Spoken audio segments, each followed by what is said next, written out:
All right, so get this. Today we're diving into Michel Serres. Michel Serres. And trust me, this is not going to be your typical philosophy lecture. No, not at all. This is a guy who was as comfortable sailing the high seas as he was in those hallowed halls of academia. Right. It's an interesting combo. Yeah, and you know what's even more fascinating? What's that? His real-life adventures. They totally fed into his ideas. Yeah, what's wild about Serres is how he connects these dots between things you'd never think were related. Okay, give me an example. Okay, so we've got math, mythology, even something as everyday as dredging a river. Really? He finds these amazing links. Wow. And it makes you see the world differently. Okay, hold up. Dredging a river. Yeah. That's straight out of his childhood, right? Hanging out with his dad on the Garonne River. Yeah. Tell me more about that, because it seems pretty central to his thinking. Oh, it's absolutely central. Yeah. For Serres, language itself is like dredging. Mm. Think about it. A dredge pulls up all this hidden stuff from the riverbed, right? Right.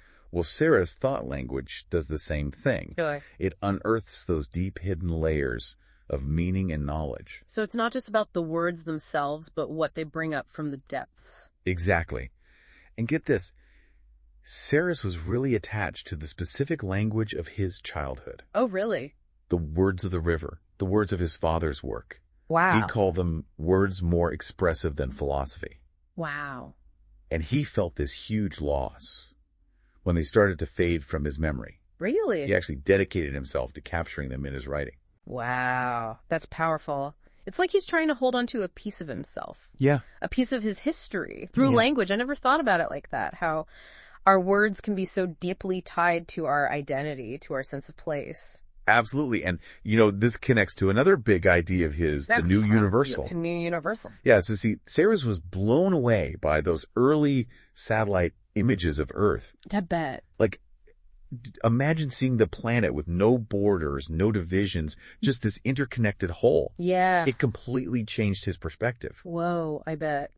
Talk about a mind-blowing experience that must have been like looking into the future, seeing how interconnected everything was becoming. It was, and terrifying at the same time. Oh, really? Serres was excited by this new universal, but he also saw the potential downsides. Like information overload manipulation, the risk of losing touch with the real world.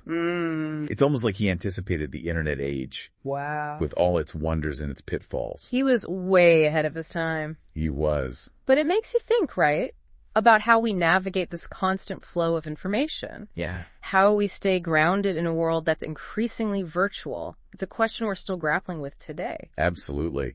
And Serres believed that navigating this new world required a different kind of knowledge. Okay. One that could handle complexity, that could embrace uncertainty, that could connect the dots between seemingly unrelated things. And he was a master at making those connections himself. He was. Get this, he compared himself to a mythological figure who stitches together different worlds with what he called a couture of knowledge. It's a great image, isn't it? Yeah. He's taking all these different threads, science, myth, personal experience, weaving them together into this incredible tapestry. It's like he's saying knowledge isn't just about accumulating facts. It's about finding those unexpected connections, those hidden patterns that reveal something deeper about the world and ourselves. That's exactly it. And one of those surprising connections he makes is between the human face and the idea of relationships. Oh, okay. He has this passage where he describes the face as a reflection of relationships. And it's intense.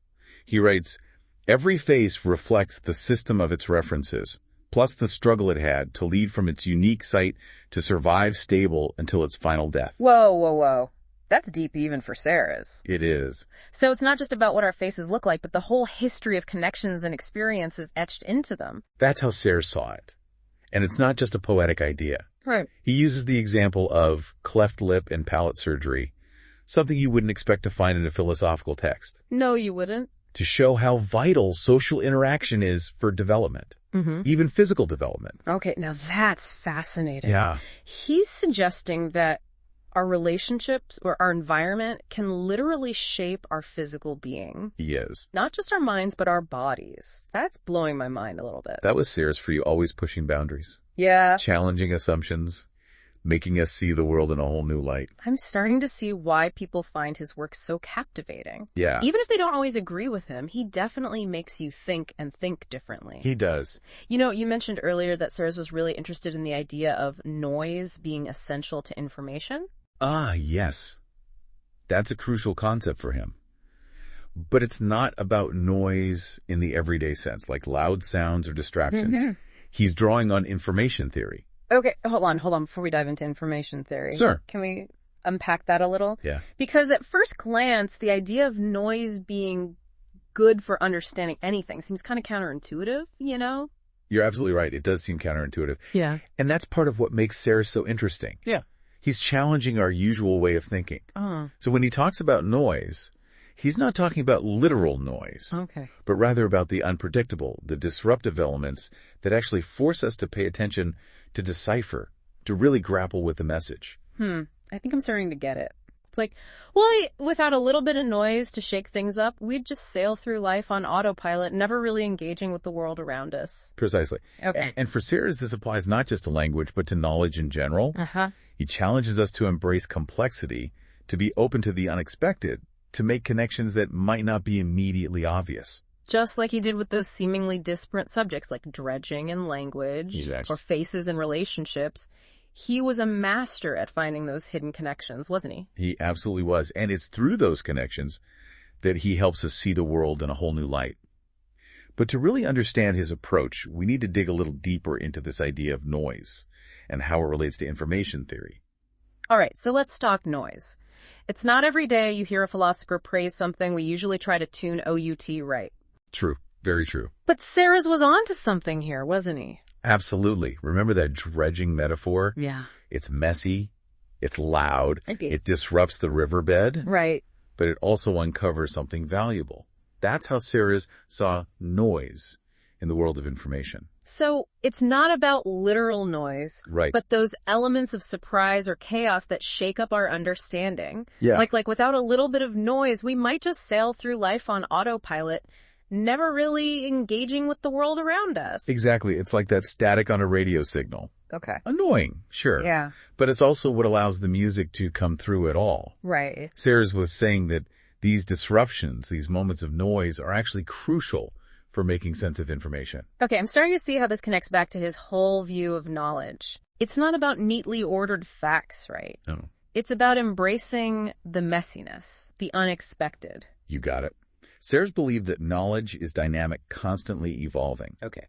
And that's why those disruptions, those moments of noise are so important. They shake us out of our comfortable assumptions and force us to look at things in new ways. It's like he's saying, don't be afraid of a little chaos. In fact, lean into it because that's where the real insights are hiding. Exactly. And this ties back to his own life experience. Okay. Remember, this is a guy who is both a sailor and a scholar. Right, a rare combination. Someone comfortable in wildly different worlds. Right. He was constantly exposed to new ideas, new perspectives. It's like his whole life was one big exercise in connecting the dots between seemingly unrelated things. It really was. And that's what made his thinking so unique, so insightful.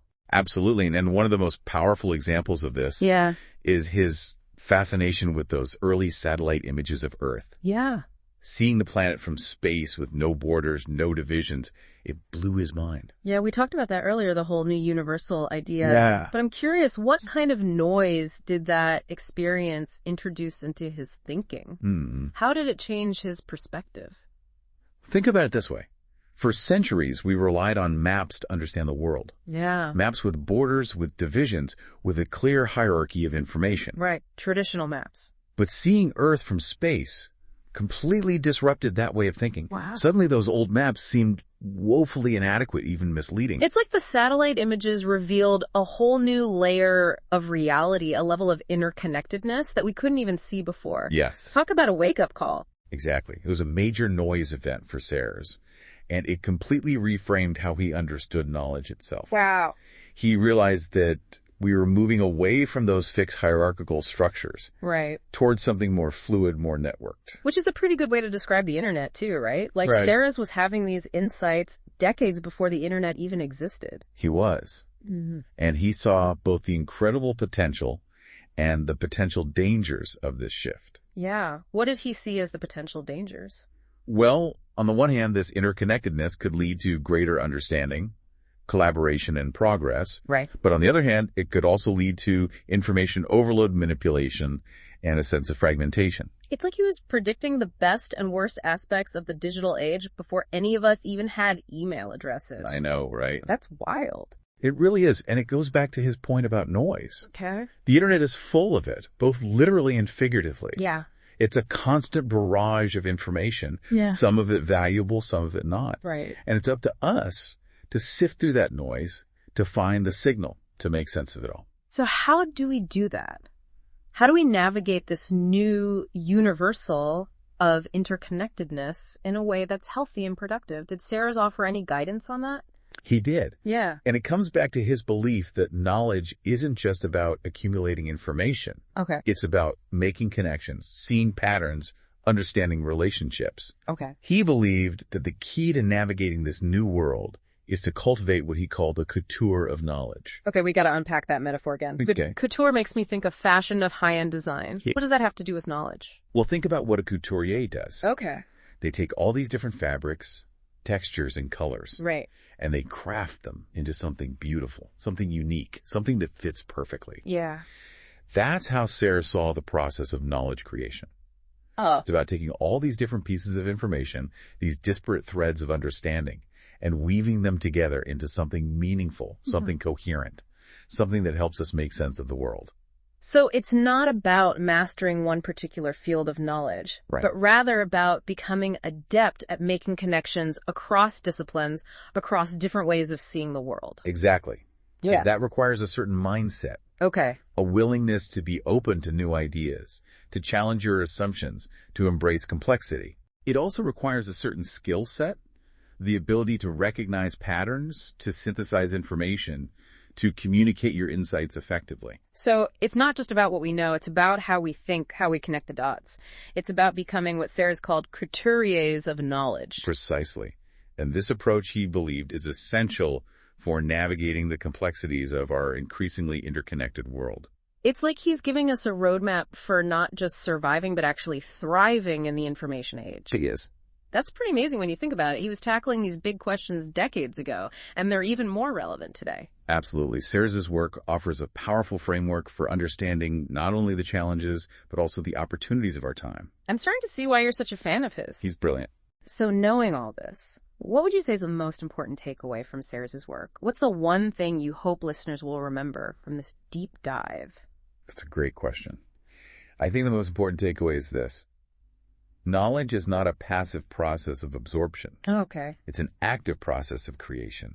It's about engaging with the world, embracing the messiness, seeking out those moments of noise that can shake up our thinking and lead to new insights. It's about becoming couturiers of knowledge. Yes. Stitching together our own understanding of the world, thread by thread, connection by connection. You got it.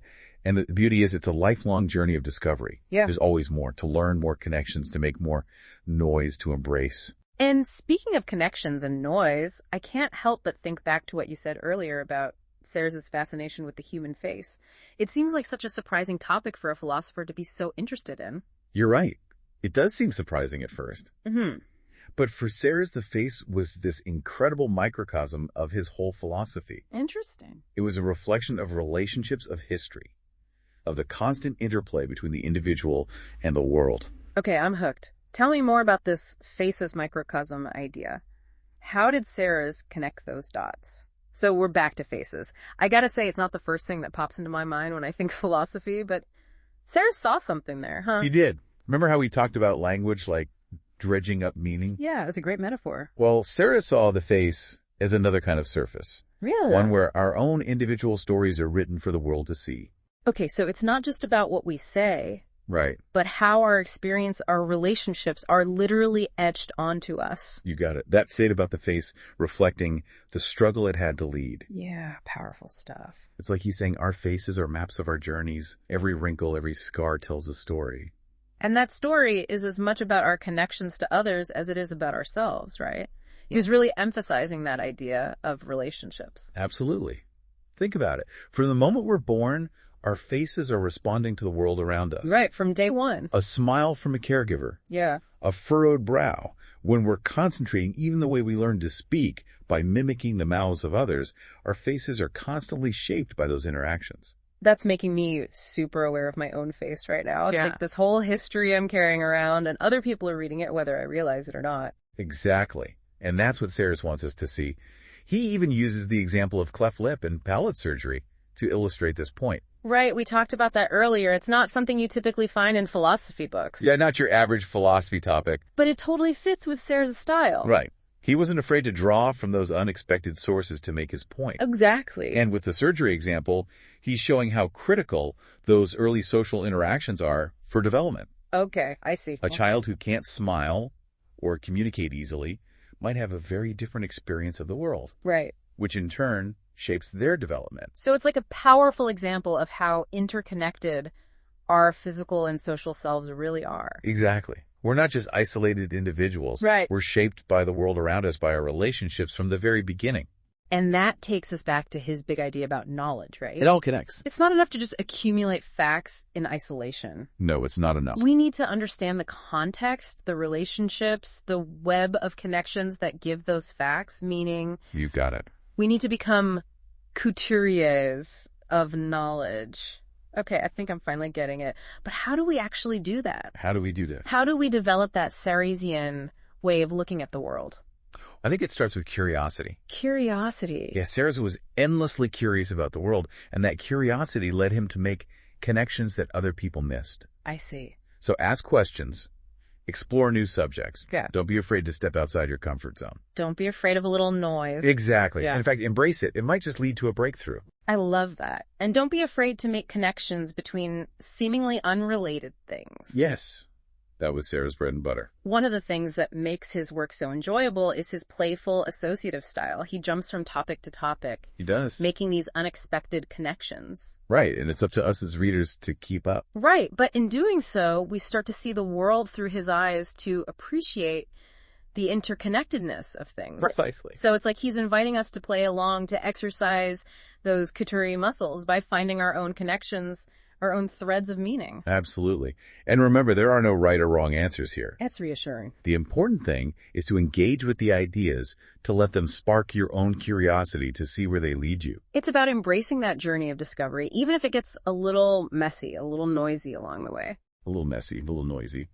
That's where the good stuff is. I think I can get behind that. So as we wrap up this deep dive into Michel Serres, what's the one thing you hope listeners will take away from his work? You know, I hope they come away with a sense of excitement about knowledge. Okay. A sense that it's not some dry, dusty thing confined to textbooks, but a living, breathing process of discovery that's relevant to their lives. And that it's a process we can all participate in, regardless of our background or expertise.